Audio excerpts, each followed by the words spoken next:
Hello again, everyone, and welcome back to Enterprise Linux Security. This is episode number 6. I'm joined, as always, with Zhao. How are you today? All good, Jay. Thanks for having me again. It's a pleasure to be here with you. Likewise. So we have kind of a pivot today because I kind of felt like this might happen. I guess we'll see where we have a main topic, but there's going to be some things to talk about before we get to the main topic. I think that's going to keep happening every now and then, if not always, because, there's always these security events that we should talk about that may not last the whole episode. So we have our main topic, which today is going to be building a secure, I don't want to say secure image because that implies that it's always or like it's perfectly secure, but having an image for distribution for your operating system or your Linux systems that has, I want to say, more safer defaults. I'm trying to avoid using the word best practice. I'm trying to train myself on that. It's really hard because I feel like best practice implies that everything's already the best, and that's never the case. And best practice is very dependent on your context and your situation. It's hardly ever going to be exactly the same in two different places. So right. Calling it best practices might be a misnomer most of the time. Yeah, so the idea is to have better defaults in your image before you start spinning up servers. Some, things that you want to have in the image as far as settings or maybe things you're taking away just to kind of make it better at the beginning. But before we get to that, the smaller topics, but not smaller in importance, but smaller in how much time is going to take to talk about them. We have the Let's Encrypt root certificate issue, or expiration rather, and the Facebook outage, which we also need to address because that's the elephant in the room. And a very big elephant at that.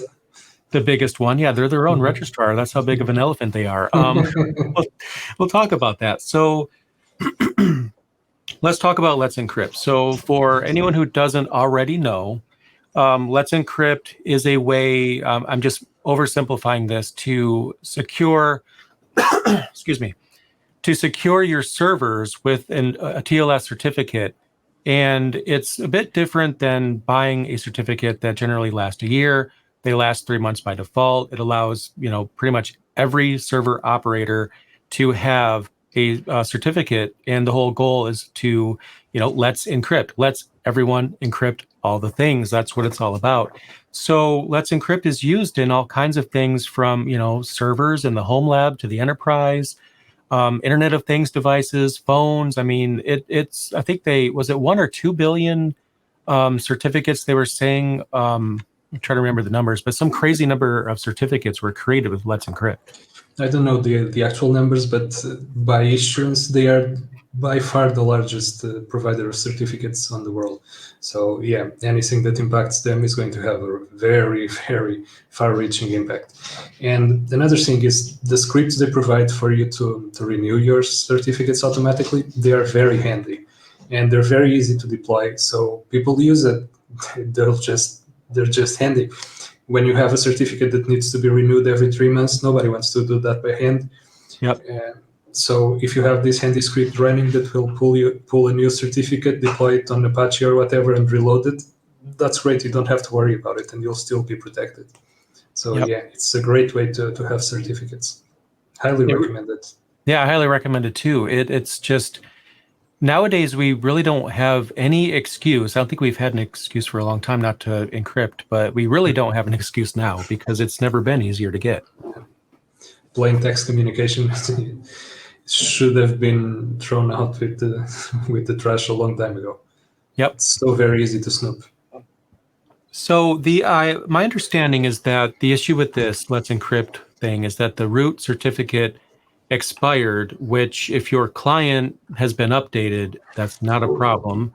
And the root certificate that they're using now has been around for a bit, but all root certificates expire eventually. Yeah. And if you're on a current system or device, it's probably not an issue for you. But if you have something older or something that doesn't regularly get updated, then it could actually break. Okay, so the thing here is that one of their root certificates, they have more than one. One of their root certificates was set to expire at the start of this month, I believe, or the last day of September. But the thing is, it never got removed from the certificate chain. So it's still in systems that have not been updated. It's still there. It's old. It will fail validation, but it's still there. And it's expired. Now, what happens is that this by itself should not be an issue, because the certificates that were emitted by him have a different validation path that is still valid on another root certificate of theirs. So it's still possible to validate those certificates. What happened is that by coupling this expired certificate with the behavior that OpenSSL had a few versions ago, where when trying to validate a certificate, it would go up the chain. And when it found one certificate that was expired, it would completely fail the validation, causes several issues on older systems. Newer versions of OpenSSL perform slightly different. They will try different validation paths if they find some path that has an expired certificate there. They will try to find a different validation path, and it will succeed because a different one exists. When systems like, say, CentOS 6 that no longer have updates have this type of certificates deployed, and they find an expired certificate there because they are using older OpenSSL, all types of encrypted communications will fail. Ironically, Let's Encrypt own client that would fix the problem by getting new certificates will also fail the communication to Let's Encrypt servers because of this. So you're left with this very unpleasant situation where your system is no longer supported, you no longer have updates, and you need an update to fix the problem. So there are already instructions around on how to perform it manually, on how to go to the certificate chain that you have deployed on your system and manually find the expired certificate and remove it from there, and from then on it would start to work again. But it's the kind of things that you face when you're running systems that are past their end of life. And we've talked about this before. People should upgrade to newer system versions, or they should find some type of service. And I'm going to shamelessly plug extended lifecycle support here by TaxCare. We provide updates for that. Again, ironically, we were also hit by this, so we also had to provide instructions for some of our customers to get around this so that they could continue to receive the updates. But you're in a much better position than if you have no support and no one to help you at all when something like this breaks. Yeah, it's good to have options. Yeah, absolutely. So you're not just left high and dry. You have a possible path to get this fixed. And I've read some articles where they're just saying that some administrators out there, big surprise. I don't know if they use the word administrator, but people, they get the certificate installed and they deploy their solution and they move on, right? But they don't remember to check the expiration date on things. And, Let's Encrypt, as we discussed, will automatically renew via the background process that runs. It checks periodically for if it's about to expire, it renews it. But that's the certificate on the server. That's not the root certificate. There's another process for that. So exactly. Yep. This is in line with another change that happened a year or two ago, where the maximum validity date that you can get on a certificate right now is 1 year. When you have an organization that has hundreds of certificates deployed across different systems and across Apache and the Internet Information Services from Microsoft and Exchange, or lots of different services use certificates. When you have hundreds of certificates or thousands of certificates deployed and you don't have an automatic way of processing this, you're going to have people that are fully busy all the time just renewing certificates. That's one of the reasons why Let's Encrypt automatic renewal process is so interesting for sysadmins. You don't have to worry about that again, and that's great. Any solution that automates a repetitive task, it's a great solution for system administrators. And this change that happened that limits the validity of certificates, and this was introduced to make sure that certificates from a CA that got hacked would be able to be invalidated sooner rather than only 2 or 3 years after the CA is down. But this really messed up the schedule on many organizations, because this is almost a full-time job just keeping up with the certificate renewals. Right. Yeah. I mean, some companies out there, the smaller ones, might just have a few servers. There might be companies that have thousands of them. And another thing that Let's Encrypt has done that I don't know if how many people realize this, but they offer wildcard certificates now too, which depending on how you set this up, it may be a benefit to you or not. But, generally speaking, beforehand, you had, yourdomain.com. So you can get a Let's Encrypt cert for that. Then you have server1.yourdomain.com, server2.yourdomain.com. And you can have Let's Encrypt, get a certificate for those, and it renews those. Or you could get now, since they released this feature, I don't remember when they did this, you can get a wildcard cert. So you just have, yourdomain.com, maybe put that in a proxy or something ahead of things. And then that wildcard cert could be, your one thing that needs to be renewed and one thing to focus on. Whether or not this is a good or bad idea depends on how your infrastructure is set up. I'll leave that up to you guys, but just know that is available. But if you don't keep the client updated, and worse, you're on an older operating system that doesn't even get updated at all, then this is going to be a pain point, things like this. Exactly. And those star certificates, the one that can validate multiple subdomains, those are really great. And if you're not using Let's Encrypt, those are also very expensive.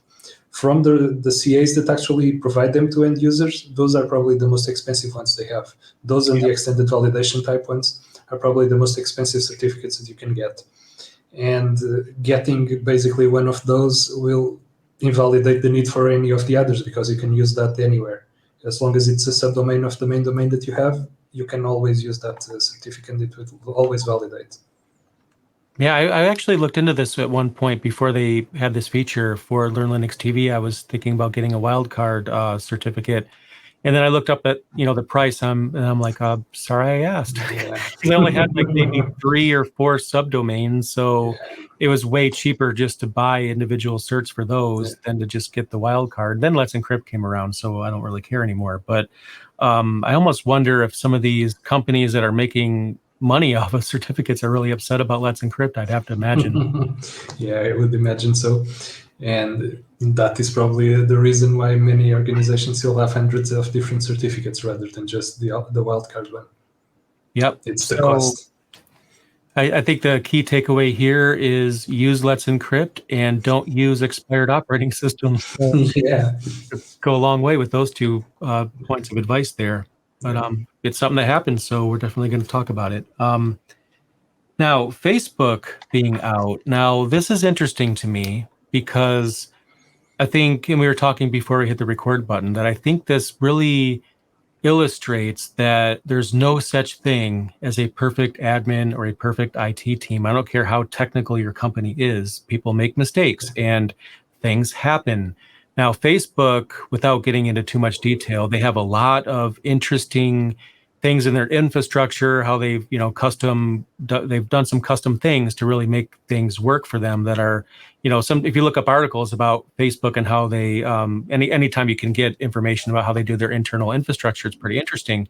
So for a company to be defeated by BGP and DNS, like Facebook, I mean, that's like, wow, okay, I didn't see that one coming. I know it's bound to happen, but again, people make mistakes. So to really summarize this a bit before we get into the meat of this discussion, we have BGP, Border Gateway Protocol, if I remember correctly. Yeah. And the idea is that you have, like, if you have one switch, I mean, it's easy to configure that. But if you have a bunch of them, or you have a network of switches, a switch connected to a switch and things connected to other things, you have routes that tell, basically the IP protocol how to get from point A to point B. And if you have thousands of routers, switches, or whatever you have, nobody wants, and this is the key thing here in IT, nobody wants to go through thousands of devices or more and basically hand code them. And the more you're doing by hand, if you're configuring thousands of devices, the more the likelihood of human error creeps in, which still crept in here. We'll get to that in a minute. But you could create this, it's the system, BGP is a system where you could send the updates out and it advertises the routes to other things. So you only have to make that once. The problem is if you upload some configuration that's incorrect once, then everything is going to fall down. And then to add insult to injury, Facebook is actually their own registrar for their domain. So DNS for them is a little bit more interesting. Originally, when this went down, a lot of people thought it was a DNS issue, but Another individual that I listened to, Steve Gibson, mentioned, and I agree in his podcast, he said that, and this is true, if it was just a DNS issue, the time to live would make the problem happen later, not now, because the time to live in DNS is how long that cached record is good for. I thought I heard 7 days. Don't quote me on that. But if it was 7 days, the time to live last 7 days would be 7 days later. But this problem happened pretty much immediately, to the point where Facebook was locked out of their building and couldn't even get in, which I've experienced once. I might have mentioned it on this podcast when I mentioned this Windows 98 laptop at a previous company that had a hard drive failure and nobody could get in to the building and everybody was standing outside. So that scene in my memory was playing back when I heard this about Facebook. I know I'm laughing, but it's not funny because, this is a stressful day at work for these administrators. Yeah, absolutely. They're not laughing at all. So absolutely. Yeah. So BGP lets you do, and this is funny. I saw this explanation. Someone on Twitter was asking, "Okay, explain BGP to me like if I was a 5-year-old child." And somebody replied to him, "Okay, imagine you have Alice, Bob, Charlie, and Danielle or something, and you want to send something from Alice to Danielle, but Alice does not know where Danielle is. So she asks Bob and Charlie, okay, do you know Danielle? And Charlie says so. I can pass it along to her. So you send it to Charlie, and Charlie sends it all the way to Danielle. And that's basically what BGP does, but with routers. Mm-hmm. Okay, one router asks another, okay, do you know how to reach this IP address block? And the router will either say, okay, I don't know, or I know another router that does. And this propagates. Okay, if you do a trace route from your computer to an IP address, you'll see all the routers that it goes through, and those will not be on the same network. They may or may not be on the same network, but usually they're not. And they're not even controlled by the same organization. They're not even in the same country as each other.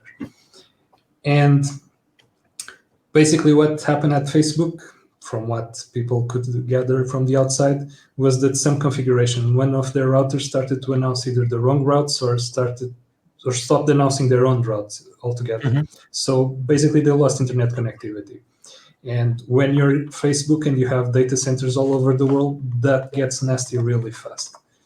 And people were locked out of Facebook, and for the ones who that matters, they were pretty pissed up about it.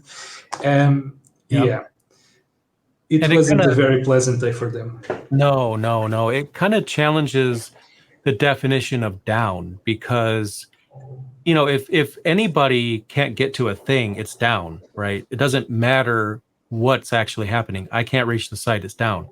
My understanding is Facebook never went down. The servers never went down. It's just you can't get to them, right? There's no road to get there. It's like you're going to the store, you plan to go to the store to get groceries, but you find out you can't because all the roads are gone and you can't actually drive there. It's not like the store doesn't exist. It does. You just can't get to it. So that the issue is exactly that. It's no router, because that's where this is. It's in the router, because routers route. Routers don't know how to route to Facebook anymore. So if you're requesting Facebook in your browser, you can't, because it doesn't know how to get there anymore. Yeah. And I saw Wendell from Level 1 Text mention this on their news episode that just came out today, so shout out to him.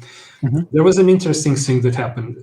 And now that you mentioned that the servers were never down, they were never down, but they weren't doing anything. Right. So they were consuming very low power. And then this is something that is very unusual to have happened. So basically all their servers were on, they were powered on, but they weren't actually doing nothing. CPU was at 0 usage. So they weren't consuming too much power. They were probably on a low power state, because you want to conserve power if your servers are not doing something, especially at scale when you have thousands and thousands of servers. The guys at Facebook were actually worried that when they fix the problem, the initial spike of usage from everybody logging in at the same time will make their power circuit breakers actually fire, because it would be so high, the spike, that they were afraid that the electrical infrastructure would not hold it. And this just shows the amount of people that they had to get in that room to reach that conclusion, because the IT people usually do not concern themselves overly with this. They had to have the electrical engineering team also there. they basically had everybody working to solve this problem. And it was pretty interesting to know, to be aware of this fact, because it's something that's really relevant when your whole data center is in low power and all of a sudden you get a spike to full power because all the servers would be at 100% immediately as soon as people started to be able to reach it. The power usage would be an issue, and they were afraid that the electrical things that they have were not going to be able to hold it. So yeah, just goes to show the scale that we're talking about here. It's amazing. It's mind-blowing. It is mind-blowing, and this is something that I think about every now and then, that I don't think, even before this, because sometimes you have this weird shower thought, like you just think of something like, why did I just think of that? And and one of the things I thought about was you have all these companies out there that are 8 to 5. They're not a 24/7 operation. They're just completely closed after 5 o'clock or whatever their hours are, but they leave their servers on 24/7. Now, obviously, if you have a website where people need to get to all the time, that makes sense. But if you don't, and I know most companies, especially the bigger ones, they're a 24/7 operation that can't go down. But I sometimes wonder if all the companies out there that are not 24/7 make their servers shut down when they, of course, are done for the day, and they're not using electricity, how much of a global change that would be. Obviously, there's an argument here to be made about the health of the servers, because they're meant to be on all the time. And if you are turning them on, or wake on LAN or via IPMI in the morning, it's a surge of electricity through the chassis to turn it on, which you could argue is going to wear out the life of the server. But if you take that out of the equation, though, we're using, I think a lot of companies are using power that they don't need. In Facebook, this is not even that. That's their usage. It's not even like they could, maybe if they're auto scaling, they might be able to shut some things down, but that's a lot of use. That is insane. I almost think that Netflix might be the only other company I could think of off the top of my head that could have an effect like that. Probably Amazon as well. Yep. The major cloud providers, all of them will probably have that impact. But the amazing thing here is that because they want to be so power efficient with their equipment, they want it to consume as low power as possible when it's not doing anything. The difference here between a low power state and the full use state, it's so high that even if your electrical infrastructure is prepared to deal with it being at power, at full power all the time, the spike when going from one state to the other, because it's so instant, and circuit breakers are supposed to act like that. If they detect a spike, they want to prevent a short circuit somewhere, so they will fire. So the thing here is that they were afraid that it would trigger that. And the difference is so high between the low power state and the high, again, mind-blowing, completely mind-blowing, this part. It really is. And this is something I think most administrators see to an extent, maybe not on that level, at some point in their career, because I've seen, and this has happened many times with clients where, they call in and they're like, our stuff is down. And then long story made short, we fixed the problem, but it's still, then they email back, it's still down. What do you mean it's fixed? No, trust me, it's fixed. But you have so many users that, have these pending requests, and you might have build systems, CI/CD or something that has all these things running. They're checking out code. So someone had a Git server that went down, and when it was brought back up, the number of build jobs that was really trying hard to get to it meant that no user could even load the UI until those started to catch up, and then it came back online. So sometimes, and this is how you know you're a seasoned administrator, because when you're starting out, when you think of the systems are back online, that's a good thing. That's everything you want. You want it to come back. But sometimes coming back up is a bad thing, actually. And it's sometimes it can be harder to deal with things coming back online than it is for them to be down in the first place. Especially if you're powering on lots of different servers at once, because the initial spike on power on is higher than regular usage normally. But here they were already on, and still they were afraid of the difference there. I found that amazing, really did. And the other thing that's really interesting about this issue and how Facebook dealt with it, at some point, someone from Facebook engineering team posted something on Twitter to the effect that, okay, we've identified the problem, but the people with physical access to the routers that we need to to effect the changes on are not the people with the actual credentials to log into those routers, and they're not the people with the actual knowledge to implement the changes. So we're trying to get everybody together in the same place so that we can fix the issue. It goes to show that too much segregation, too much separation, actually too much security, if that's even a thing, can get in the way of you actually getting your job done.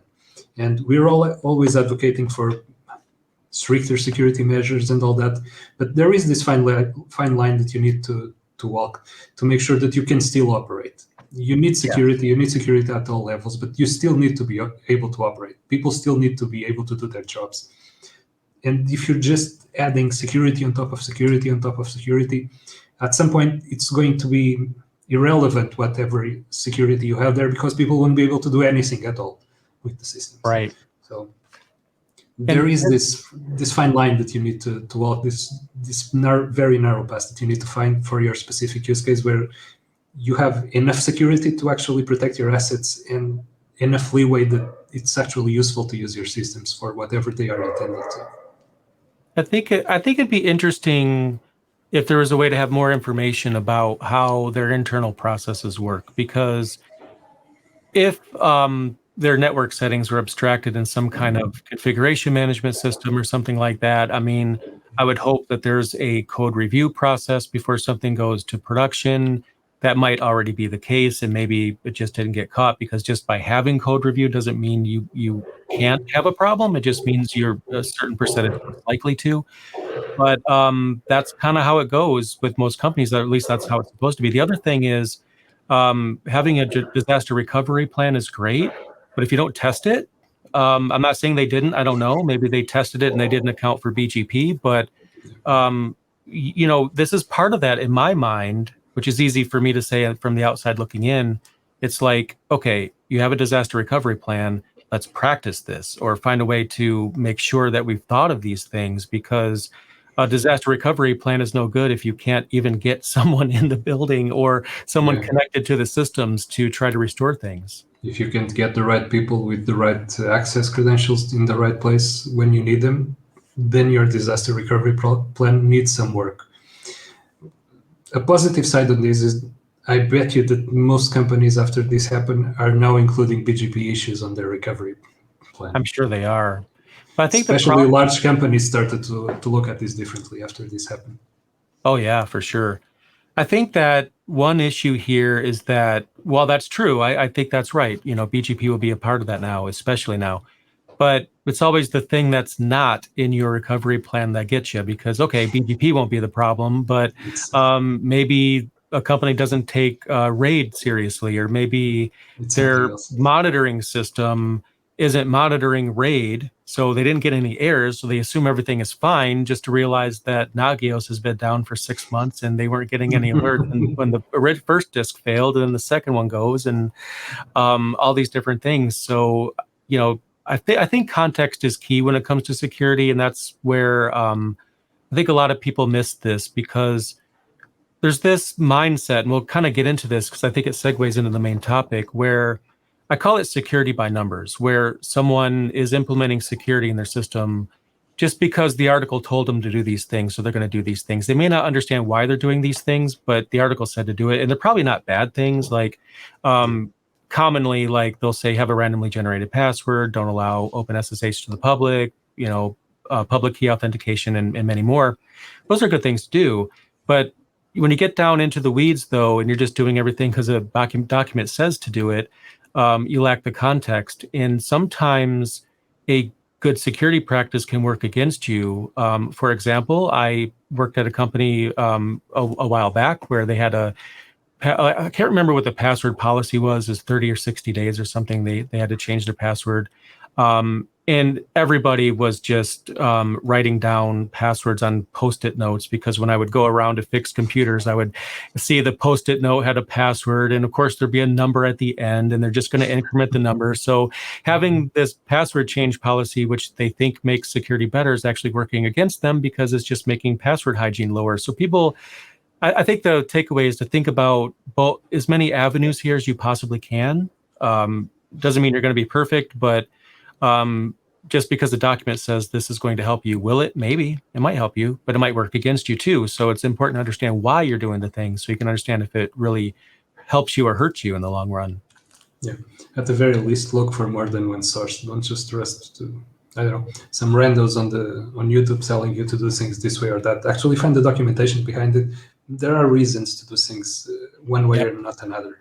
Try to look those up. Try to understand the actual problem behind that we are trying to solve or that we are trying to warn against, and see for your specific case what we are saying actually matters and is actually useful. It may not be. You may be on an air-gapped system that you don't even need to have those password requirements, for example, because it will never be connected to anything else and it has physical restricted access or something like that. Yep. Like so many companies have that old system that's not on the network at all and is in a locked room with a line printer because it's the only thing that could connect to a line printer, and they sneaker net with some kind of disk to print to it. All kinds of fun things out there. I would just like to say something before we move on to the main topic related to the BGP incident. This issue with Facebook, it raised awareness to something slightly different, which is called BGP hijacking. This is a type of attack. The way BGP works, in this example of Alice and Bob and whatever that I mentioned before, BGP by itself has no provision in it to make sure that one router does not lie. You can program your router to say that it advertises one route even if it doesn't. Okay, so now I answer for Google's IP addresses, and I'm abstracting some other issues that have arisen in the meantime that actually work to solve that, but most of the time a router can say that it advertises an IP block that it doesn't. Okay, and it will restart receiving the traffic for that IP block for all the routers that talk to it. Do you know how to reach Danielle to hand it this package? Sure I do. Hand it to me and I'll pass it over and then I'll keep it. And I can do all kinds of things with it. I can redirect it to a server that I have that responds on the same address of the server that I want to attack. I already received the network traffic, so I'll now fake the website, and I can trick a user into providing his credentials or whatever to my server rather than the destination that they want. Yeah, or even just actually send the message to her and keep a copy of it before sending it over, like just totally being a man in the middle. Traffic goes to the destination it's supposed to go to, but it just goes somewhere over here first. This isn't something very hypothetical here. This has already happened. Late last year, I believe, a very big part of Facebook and Google and Amazon's traffic started to be routed through China. They were working with IP providers from China who handed the IP ranges for those countries, and they assigned it to their own companies, the usual stuff. But then somehow a router started to advertise those IP blocks inside of China, and the traffic was redirected there. And that lasted minutes or hours or whatever. I can't recall the exact amount of time. And that's a very big issue. I won't get into the political side of it. I'm not interested in that. Right. If one autonomous system, which is the name to one of these routers, an entity is called an autonomous system, it might have more than one block or whatever. I won't go into the details, but you can advertise blocks that are not yours. They are starting to work around this with encryption and making sure that routers that advertise a specific block are actually authorized to do that. But fundamentally, the protocol did not include these provisions. So it could happen that, and again, it has already happened, some countries lose access to Facebook. It happened earlier this year, not in this incident, in a separate incident. A few countries in Europe stopped having access to Facebook for about half an hour because someone at one of these, I believe it was an internet exchange in Switzerland, started to announce those routes in a different router. So the traffic never reached Facebook. Those countries were effectively locked out of Facebook.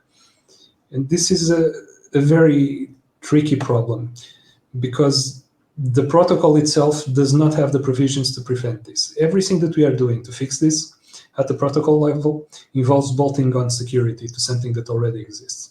So at the end, you're going to have this Frankenstein monster of a protocol that has security and has this and has that and has the other, but fundamentally did not have them at the start and was not designed with those in mind. this is not specific to BGP. We were talking before we started recording. That's why you have the S tacked on HTTP, HTTPS, because at some point we realized that HTTP was plain text and we needed to encrypt that, so we bolted on security to it, and we created HTTPS. We noticed that FTP was plain text, so we bolted FTPS, and we created FTP secure. SFTP is a different beast. We did that with POP. It's POP S. It works on a different port. It's basically the same commands as POP, but now it's encrypted. It's encrypted with TLS. And from the get-go, all of the network protocols, all of the communication protocols that the internet is based on, they were not designed with security in mind. It was not an issue when the internet was designed and these protocols was started to be created. This has always been tacked on. And this is one of the root causes of the vast amount of issues that we've been having with security and encryption and information being stolen and all that, because it was not designed to be secured from the get-go. That's why initiatives like the Internet/2 and stuff like that, because they are designing the whole infrastructure from the get-go with security in mind, because everybody realizes today that security has to be there. And it's different when you just bolt it on than from when you actually design everything from the get-go to be secure. So that's just something that I thought that we should actually mention before we move on to the main topic. Yeah, I appreciate that. I find myself just wondering how any of this works at all, because the more you learn about, errors, how does this work at all? It's just like something that wants to fall over. TCP/IP in general just wants to crash. It wants to fall over, and we're forcing it to stay up and to do things that it wasn't intended to do, like you said. And it's like one of these days, I hate to say this, we're just going to have internet Armageddon where nothing works anywhere. And that's going to really wake some people up, and they're going to realize just how not great this really is. Yeah. And we had the first taste with Facebook down for 6 hours, and Telegram got 70 million new users just during that outage. Wow. So you can see how important this is. I bet they enjoy that. At least I hope they do, unless their servers are overwhelmed. Which they might have been, yeah. 70 million new users in 6 hours. That's something. Yeah, situations in the world just make things more popular, like Zoom's rise to fame in the pandemic, and then now Telegram becoming more popular. Because if it wasn't for, some people might feel like they need to send an actual telegram because WhatsApp is down. They have to send a telegram to, if you could even still do that nowadays. Yeah, wow. So, yeah, that was Facebook, and that was a very interesting situation, to put it lightly. I hope the anxiety levels of everyone inside it, of Facebook that had to deal with this is back to normal, that they got some comp time, some time off or something. And hopefully some lessons were learned that'll help this not happen again. Yeah.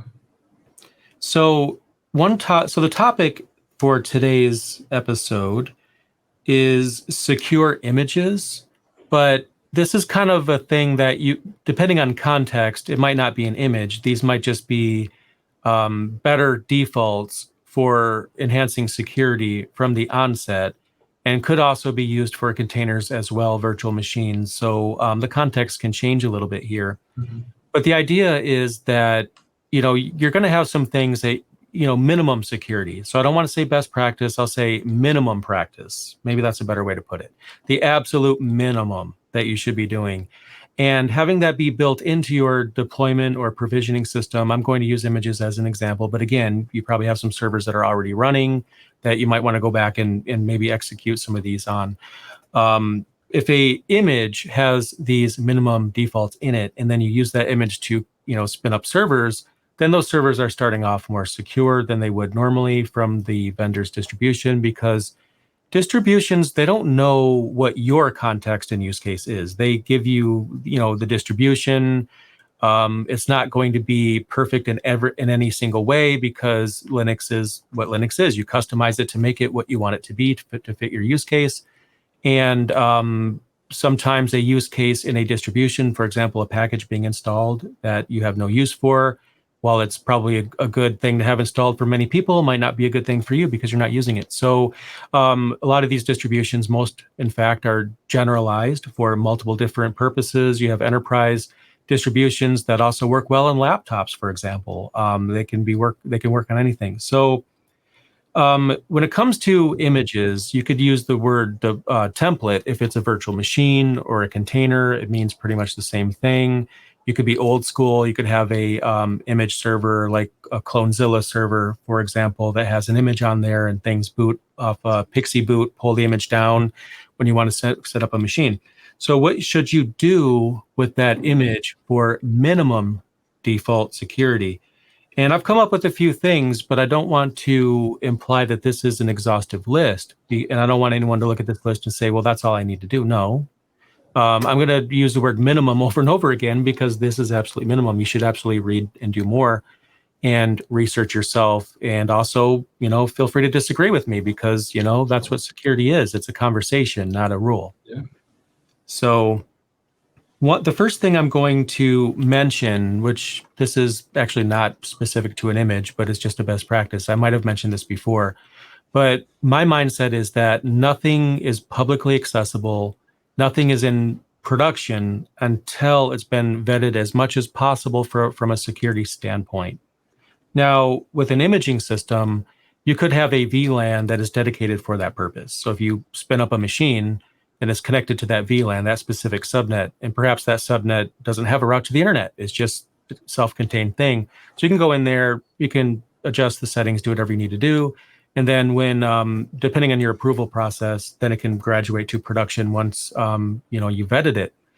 And that's a great way to do it because I get nervous when I see people like spin things up and make them publicly available from the beginning, right before they even run updates for the first time. And you'd be surprised how common that actually is. Yeah. And if you happen to need to pull something from the internet on the deployment process at that point, you might use an internal proxy that you have set up. So that's the only point of contact between that VLAN and the internet. And if the machine actually needs to pull something from the internet, just point it to the proxy and use the proxy to get out so that nobody can get from the outside to it before you want it to. And another thing that people can consider, this wasn't originally on my list, but if you use a specific distribution a lot, you can actually set up an internal mirror for getting it started with packages. Assuming you're taking responsibility of keeping that mirror up to date, because if you don't update it but every month, then it's missing important security updates. But if you're doing a good job of running your own repository, then it could access that and nothing past that. So at least you can install packages and things like that. And it will save you on bandwidth. Yep, it sure will. And people will run their own NTP server for the same reason internally, because then they're not flooding, they have 10,000 machines in their, in their infrastructure. It's 10,000 machines that are syncing with NTP. That's a big amount of load. But if only one server of yours goes out to the internet, even better. So I think that's just a best practice overall. There, I said it. I was trying to avoid that word the whole time, and I used it again. I'm training myself. That's a good default to follow, is to just never make anything publicly available if you can help it. But if you have to, just keep it segregated for a while until you feel reasonably confident. Now, when you're creating an image, you generally will have a sample server, a throwaway server, maybe just like a virtual machine or something that you're staging for this. When you're creating an image, you should definitely make sure that server can't reach the internet, because you don't want something to get into the server and just stay resident in the background, like a logic bomb or something like that could just come up later, maybe months down the road. You think everything's fine, but then every server has that. So anyway, you're working with a server, a temporary server. I've seen people use a VirtualBox VM for this, or maybe a VM in their stack, or maybe a spare server. And you look at it, and you look at things that are running, things that are installed, and this is the first one. Look at what's installed and look at the open ports. One way that you could do this is to one of the ways that you could do this is to just run like the Netstat command. I forgot what the new one is, because technically distributions don't really ship with Netstat anymore. But you're looking for open ports. A lot of distributions will include things that are helpful to a lot of people, like I mentioned, but may not be relevant to you. So, for example, if it has like an email service that is listening for connections on any IP, that's a bad thing if you have no use for that. So get rid of it. Just uninstall it, make sure it's disabled at the very least. And then you look at the running services, or excuse me, the ports that are open, and just eliminate anything that you don't absolutely need. And then also look at the list of installed packages too. Obviously, there could be thousands of packages on a Linux distro installed by default. You're not going to know like all of those. You could Google them, but if you know for sure that something isn't needed, then just get rid of it. Worst case scenario, you could create a snapshot of the VM and just uninstall a bunch of things, and something breaks, just roll it back. But the idea is to make your threat surface as small as possible. So the fewer packages and the fewer open ports, the better, because there's fewer things that could be used against you if you have only the required things there. So that would be the first thing to look at. Or if you want to go the other way around, just start with the minimal package and start adding what you actually need. Usually the minimal packages for any given distro will have much less crap added on top. Yep. So you won't need to remove stuff that you'll have to look up to see if you need it or not. Just start with the absolute bare minimum and then start adding the actual packages that you need. They'll pull all the dependencies in, don't worry. Your package manager will deal with that. Yep. But if the only thing you're going to use that server for is to serve web pages, and you want to use Apache or Nginx or something like that, just deploy the minimal and then pull either one of those. Yep, absolutely. And normally what I would do for Ubuntu users is recommend Ubuntu Minimal. But the reason why I have some hesitation with that is because I don't think it's going to exist too much longer, because they hide it. It's so hard to find. I can't remember how long it took me to find a minimal image for 2004 when 2004 came out. Beforehand, it was super easy to find. And the minimal Ubuntu image was like 50 megabytes. It was super tiny. And a lot of people will think, well, they'll just install Ubuntu server, which is also minimal. It's not really all that minimal. It is minimal. I mean, there's no desktop environment, but there's a lot of things in there that you may not want. But the Ubuntu Minimal, the actual Ubuntu Minimal that did exist and to some extent still does, it's super small. Like, it's not going to have barely anything but apt on there, which is actually what you want if you can get that, depending on your distro. Absolutely. Yeah. If you want just to start fresh, just go with minimal if you can find it, like you say. Yep.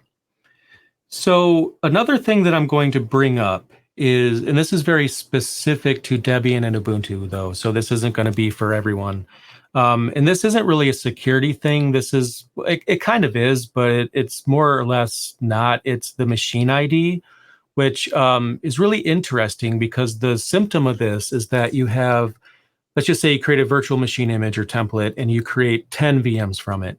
And then every VM gets the same IP address. But you look at the MAC address and they're different for each one, which usually that's all that's required, because when your VM or machine wants an IP address, it tells your server, your router, firewall, whatever, here's my MAC address, please give me an IP. Now, with the machine ID, I don't remember what the logic was in designing it this way, and very few distros do this. They present the machine ID instead of the MAC address. And what that means is that if you don't clear that properly in the image, then every single machine is going to come up with the same machine ID, which means the DHCP server is going to think the same server is asking for an IP each time. And meanwhile, you have these servers that are fighting for the IP. Debian and Ubuntu do this now. Just keep that in mind if you are using those distros. And it's very specific. You can't, from my experience, delete the machine ID file. If you do, it just won't work, but you can actually empty it. Like, keep the file there, but just delete the contents of it. And then when it comes up, it should regenerate that. That's just something I'm mentioning just to kind of save people frustration. And with this, we've mentioned the Holy Trinity on this episode. We've gone to BGP, DNS, and now DHCP. Those three are the culprits for all the evils in the world. Yep. Aside from that, what you just mentioned is also pretty common on the other side of the fence on Windows systems. When you're preparing images for deployment and you forget to do the sysprep sync, sysprep will clear the ID of the deployed system. If you don't run it, all the systems will have the same one, and you're going to have issues with Active Directory. And that was the whole aside for Windows on this episode. We won't bother you more with it.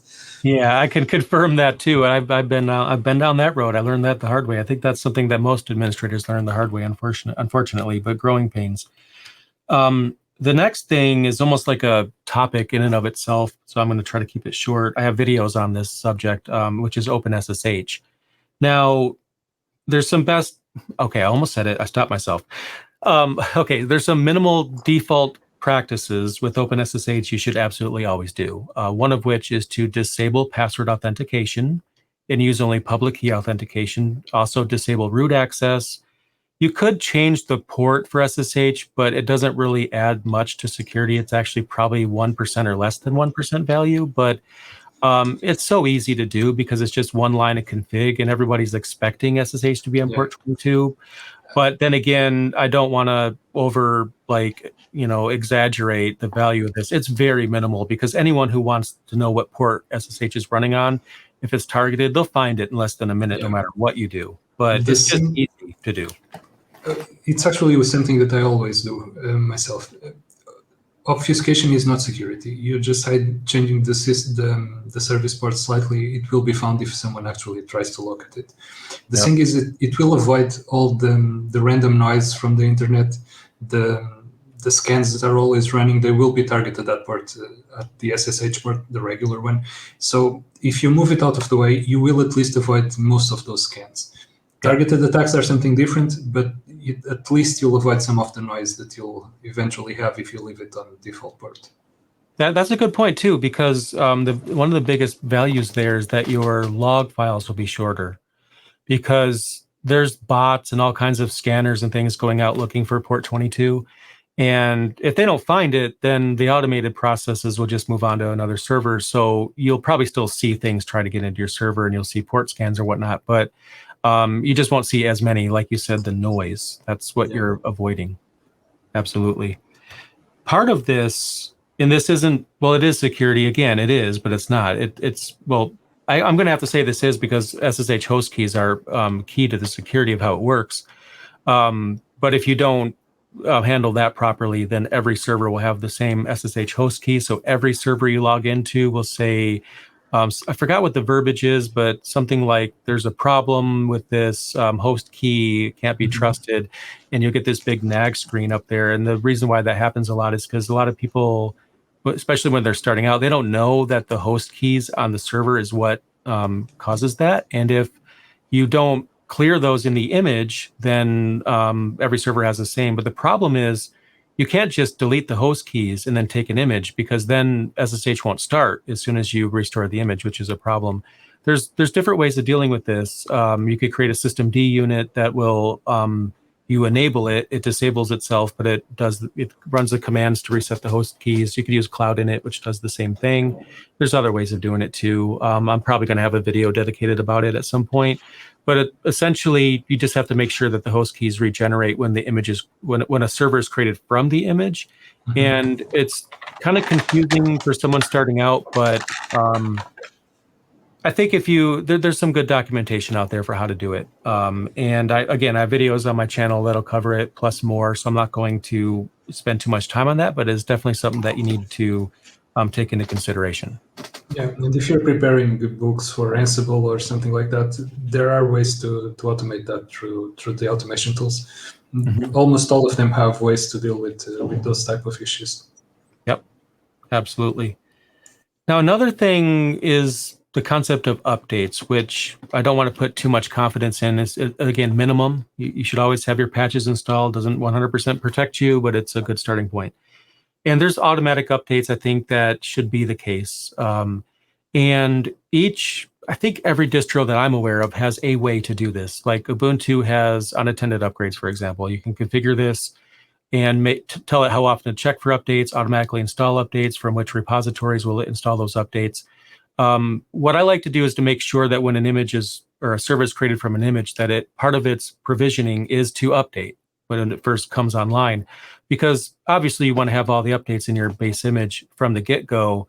But as soon as that image is a few days old, there's probably already new packages anyway, so you're not going to really want to keep remastering the image every other day just to keep up with that, you should still, recreate the image every now and then.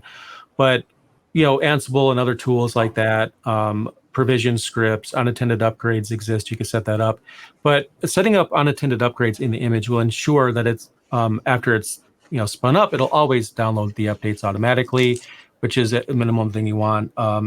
Several distributions have live patching available.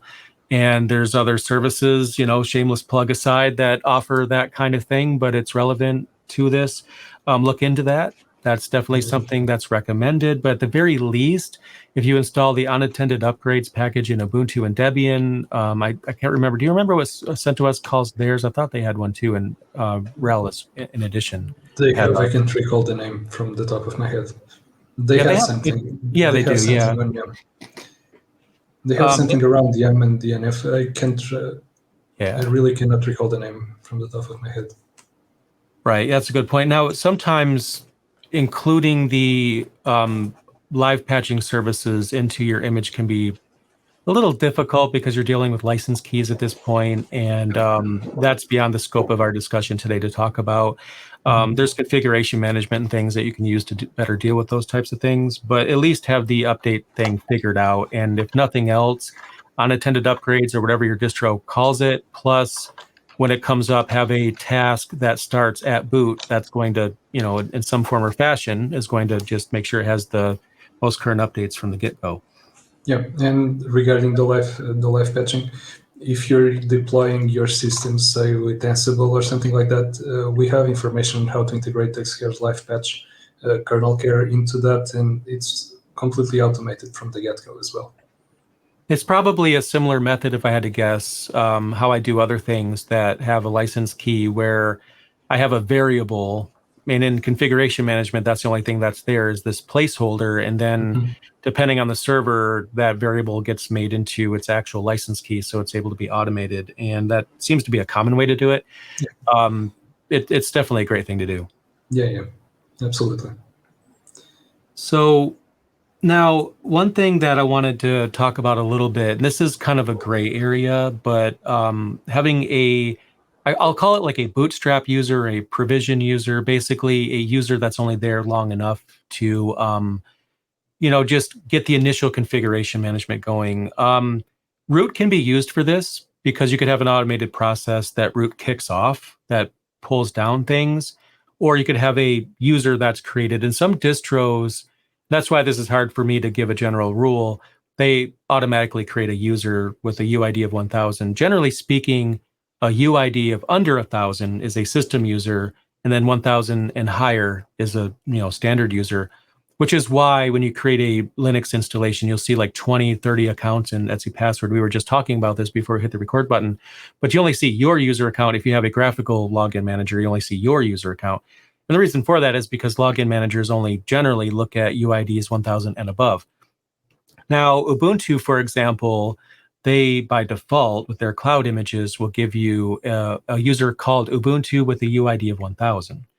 And we were discussing before the show started, that could be a problem with containers or other things that might want to use that same UID or something like that. The best way that I've found to deal with this is to either use root or a provision user, either one, initially. But part of the configuration management process should be to either remove the user account that's baked into the image, just kill it, or if it's using root, lock down root as part of the process. So regardless of what you're using, that it's only there long enough to bootstrap the initial configuration management process. Because the last thing you want is a admin user that's on every single system, and if the password leaks, then every system could be compromised. Plus, you have to remaster the image again, which is not something that you want to do. The password or the SSH keys, it will suffer the same problem. If you deploy the public keys for that somewhere and it gets compromised somehow, you're going to have lots of places you need to change it. So be aware that deploying that with the image, you should do it. You should use the public key authentication rather than password. But again, be aware, you really need to protect that private key. You should not let that get stolen anyway. You shouldn't have that stored somewhere else just in case and lose that access again. Yeah, there are lots of different ways to approach this. Like we said before, we might tell you that these things are the minimal and that these things are best practices, and I'm using the air quotes here.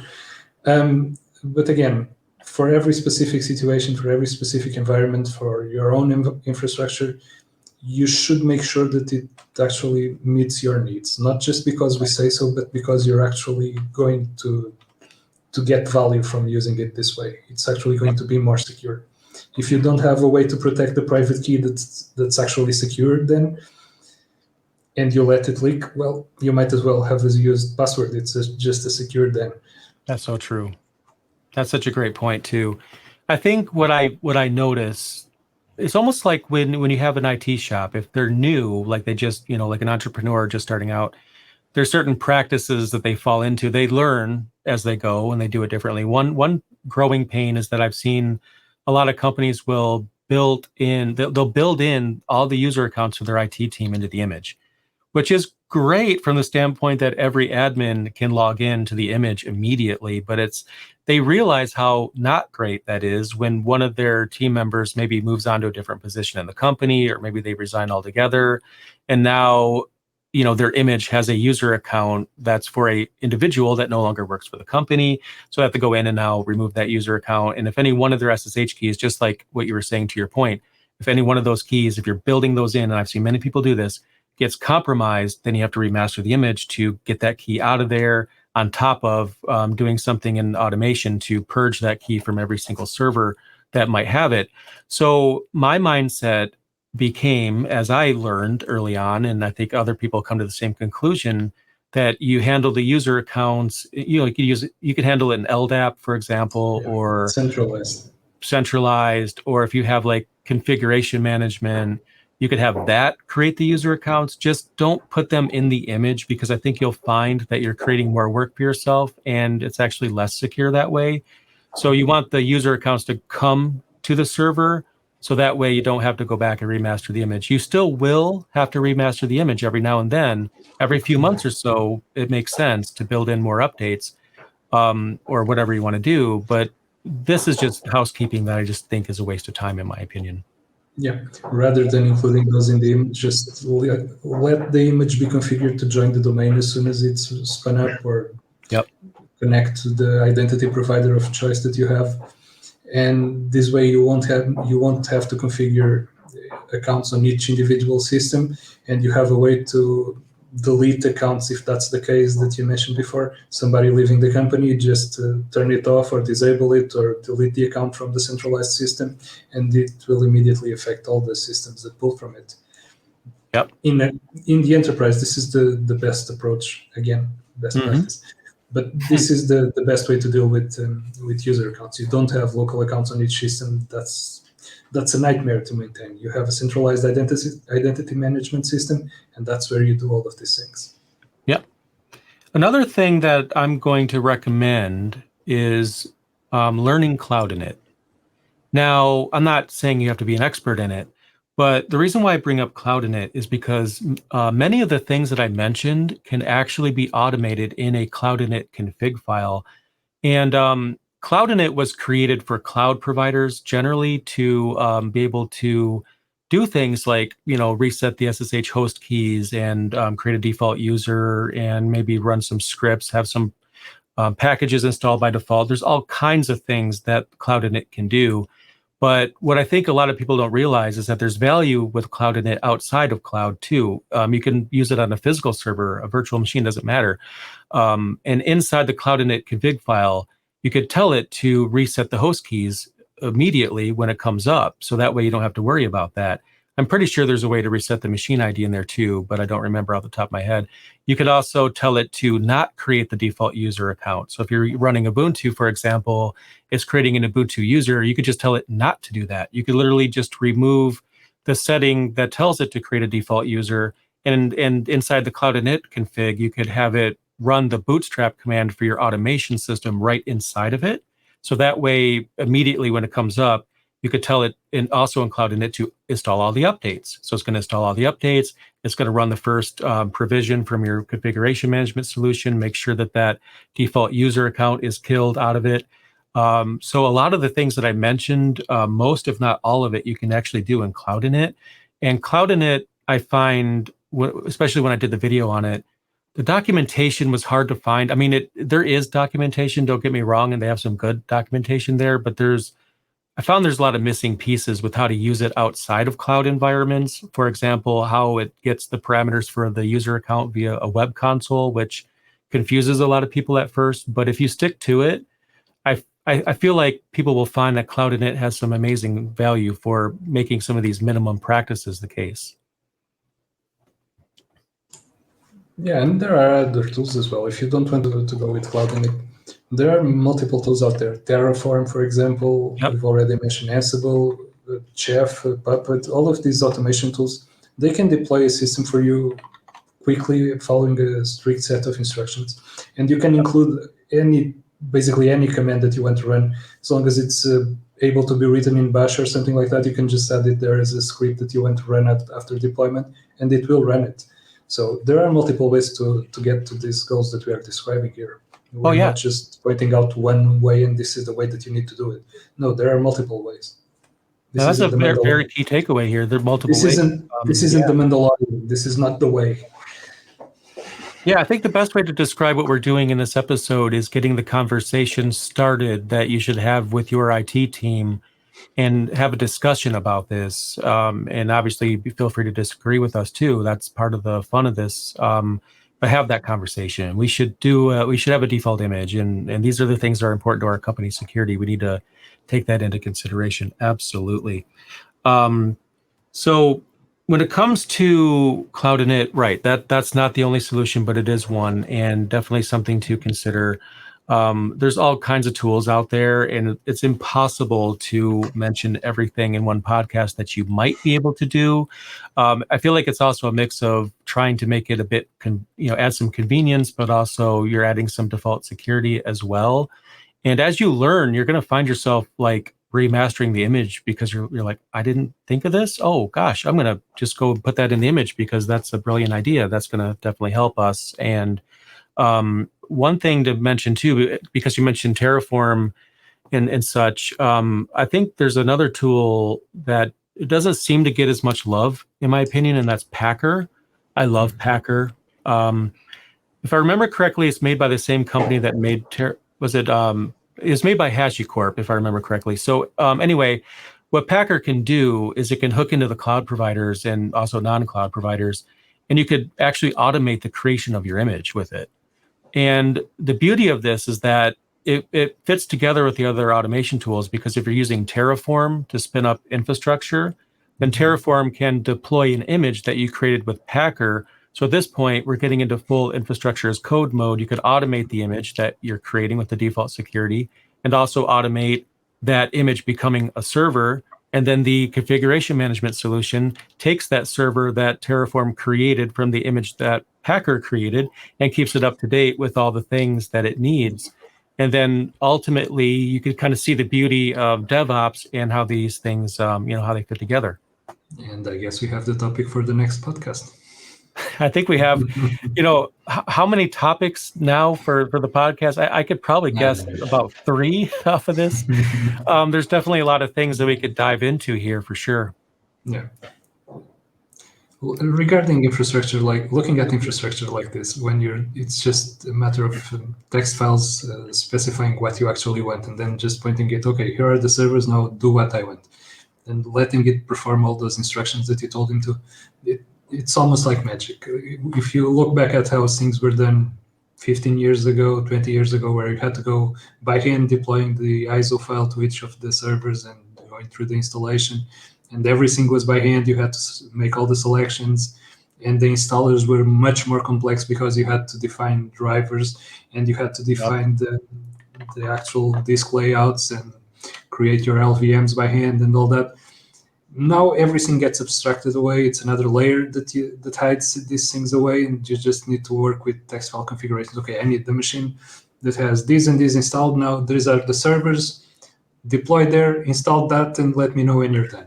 And then you come back 20 minutes later and you have your systems ready. And it's completely different. It really is. Like, I think you could appreciate this next comment I'm about to make. I kind of feel like people nowadays in a lot of ways have it easier because, I mean, when I first started, it was very common to have a network share. And inside this network share, it only included hardware drivers inside this network share. So when you're installing an operating system, it's like or for your workstations and your servers, you might have a PowerEdge of this model and an Optiplex of that model. So inside the share, you have an Optiplex directory, then the model number and the PowerEdge directory, whatever your manufacturers are. And then you have all the drivers that it could possibly need in there. You point it to the share, and then you run into this classic race condition. Oh, the network card isn't supported by default. So how exactly do I connect to this network share that has the drivers that the network card needs are in the network share? And then you find yourself putting some things on a flash drive, and then even worse, I remember at one point recreating ISO images for operating systems to build in some of this stuff, which was so time consuming to make your own OS media. And nowadays it's like, man, it's so much better now. Or the HP ProLiants that you had to boot from BIOS, and then the BIOS would actually boot the Linux installation that you wanted and auto include the drivers itself. Yep. Yeah. And I ran into this, and it's funny, I ran into this problem yesterday of all days, and I haven't run into this in many years, where I was going to restore an image to, this time it was a desktop, and the imaging solution can't see the network card. So there's no way to actually use the imaging solution to restore the image, which is on the network. I literally had to copy it to a flash drive and snickernet it to the machine and do it that way. Sometimes you still run into these things, but not nearly as often as you used to. Absolutely not. Both hardware is more standardized, and the distributions include much more drivers than they used to. Sure do. So I know I'm forgetting some very common things here, but that's the whole point. This isn't an exhaustive final list here, so it's okay that we're missing things. But another thing you might want to include if you don't have like central, hold on. Sorry, allergies. Anyway, if you don't have centralized login, like I think you really should, I forgot the name. Was it CrackLib and PAM that does the default password strength requirement? Yeah, it is. So if your company has policies where you have to retain data for a certain amount of time, or you have to have certain password requirements set, it's probably a good idea to put those in image 2. So that way you're compliant with policies from the get-go. Obviously, again, I like centralized login for this, but you may not have that, but companies should have policies for these things. And I feel like if your company doesn't have policies for data retention, that's a liability, not just for the security of the data, but your local government might require you in your line of work to have certain retention, and you're not in compliance from a legal standpoint. So if your company doesn't have policies at all, then my question then is, well, does your area have legal requirements? Because if it does, you might not be in compliance with those. Either way, have a conversation about policies, which is probably another topic we need to get into. But if you do have these policies, you should, if you can, and if it's applicable, make those the default in the image. That way, people are in compliance with those policies right from the get-go. If you have a legal department in your enterprise, you should really have a talk with them to find out what retention you should have and what policies need to be enforced to comply with local regulations. And if you don't have a legal department, then you should get some outside help and some outside consultation on this, because this is really important. Right. And if you run afoul of this, it can incur heavy penalties. I don't know criminal liability; it depends on the local legislation, but heavy fines are sure to be your way if you don't comply. Absolutely. And the final part I'm going to say about that is, when it comes to data retention, is understand the shelf life of the media that you're keeping that onto. So if you have a retention policy where you're keeping things for 5 years, but the media that you're saving it onto doesn't last 5 years. Like optical media, I thought the average was like 17 months, surprisingly. Hard drives, like spinning rust hard drives, need to be powered on. I thought I read once a year. They start to lose data, believe it or not. If they have no electricity going in them for more than a year, or maybe up to a year, then that's a problem. Whereas flash storage obviously is better, and you have tape storage, all kinds of different defaults when it comes to, or not defaults, but when it comes to shelf life, where you could be in compliance, or so you think, but then when you need to pull data, oh yeah, I can't read any of the data. That's not a fun time to be in for sure. So understand the shelf life of the media that you're keeping things onto as well. Yeah, absolutely. And that's something that will bite you. And it usually happens at the worst possible moment, when you actually need to get something from the media. Is when you find out that, oh, I can no longer read this, or the device that I used to read it no longer works, and I have no backup for that. So, yeah. Or even worse, you take the hard drive out of the vault a month later, and you walk it down the stairs to the server room, and you trip, and the hard drive goes flying out of your hands and hits the wall and no longer works. So, just be careful. Just try to, have a better system, because you don't want to have to figure this stuff out at the end of, or, at the last minute. Yeah. So fun times. So any other thoughts you could think of about our topic? I think I'm not going to say we covered everything, because that might imply that we covered everything, but we covered a lot to at least get the conversation started. Yeah, this is just something for you to have the basis to work from. And if you start with this, you're on the right path, but you'll need much more, of course, and you'll need to find out the specific needs for your use case. You'll need to consider, like we said, if you don't have a centralized identity management system, you really should consider getting one, or you should look at how to deploy multiple accounts on multiple systems and keep them synchronized, for example. There are probably scripts out there that will help you do this, because doing that by hand is not possible. If you have more than a handful of systems, it's not possible to keep track of that by hand. Don't even try, don't bother. You'll make mistakes, you'll forget one system, and you'll leave one account there that shouldn't be. Don't try to do that by hand. Try to automate as much as possible. Even if you don't have the amount of servers that are actually, that you actually justify automation with, even if you're just starting out, doing this from the start is the best way to do automation. Getting everything ready from the get-go, preparing the actual tools that you'll use, because it will be the same tools whether you're deploying for 10 systems or for 1,000. You already, if you have the tools and the scripts and all that, start with those. That's the best way to go. Again, not the best practice, but a really good idea. Absolutely. So this is a fun episode, and I think this alone is going to segue into a bunch of other topics that we'll definitely need to cover in future episodes, which we will do. We are still every other week at this point, which may or might just be how it always is. We will probably have a discussion internally about what day. We kind of have a day right now, but it doesn't always make it up on the same day. But I think it's going to come pretty soon where it's on a specific time, and it's at that time, and everybody gets it right at that time, not just when I have it edited. So that schedule will be coming in an episode or two from now. And we may or may not record live. So we're thinking about that too. So we got some fun things coming for this podcast. I can't wait. Yeah, absolutely. All right. Well, thank you everyone for listening and or watching. I really appreciate it. And we'll see you back here in about 2 weeks. Yeah. Thanks, everybody. Thank you.